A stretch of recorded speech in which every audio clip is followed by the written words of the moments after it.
juda ko'pchilik fitna qilib, qarshilik qilgani bilan Alloh taolo yo'lingizni ochib qo'ysa hech gap emas ekanda. Juma namoziga kirib ketdim. Shu 10 qadamcha qoldim. Bir inson telefon qildi menga. Shavkat aka, videozni ko'rib qoldim. Ehsoningizni yopolmay qolibsiz, kech ko'rib qoldim. Onajonimning mazalari yo'q ancha betoblar. Shu onaxondan, xalqimizdan menga duo bersangiz, shu qolgan yetmagan 10 ming dollarni bersam deb berib yuboribdi ona.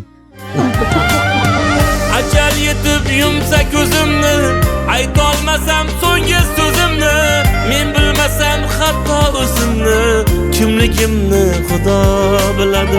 Mayli meni yomonlab yuring, yiqilgan deb ustimdan kuling, faqatgina shuni biling, kimligimni Xudo biladi. Ilohim amin. Amin. Dunyo turgancha turing. Onangizga Allohim bergan dardlariga shifo bersin. Amin. Martabangiz ulug' Amin. bo'lsin. Umrimni oxirgi nafasigacha onangizga duoda bo'lib turaman. Allohu akbar. Har safar biz uddaladik degan gap kutardilar.